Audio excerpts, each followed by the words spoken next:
What's going on, everybody? It's Tony from Blue Ridge Auto Group, and today we're going to show you how to take the top off of a 2022 Chevrolet Corvette. It's only got 3 steps, pretty easy, but it is a 2-person job, so let me show you how it works.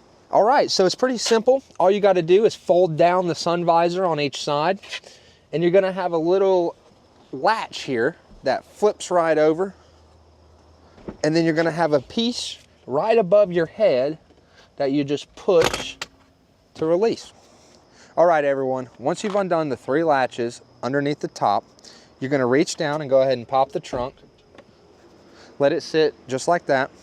And then you're gonna go ahead and just pick up on the front end of the top. Gently slide out the back. Work it right over the car.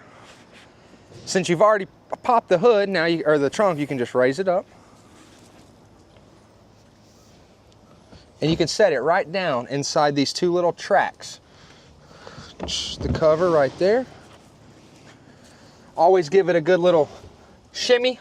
Make sure she's in track. Push right down. And then gently close the top. Once you're ready to put the top back on after your trip, it's very simple. We're going to show you how to do it.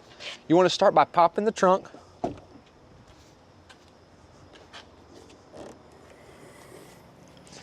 You want to come over here and pick up on both sides to go ahead and remove it, just like that. Then you and your friend want to come over here and grab it out. Close this down, it'd be pretty hard to go over it. Okay. Walk around here. On the back of the top, it has 2 little balls that are going to go right into here. Back first. So you just want to line it up. Place it in, you'll see how it lines up. Push it down. Then you'll go back to the inside of the car. Go ahead and flip these down, flip these over. And for this last little piece, it just clicks in just like that. Just like that, guys, you've removed and put on the top in the Corvette with under 2 minutes.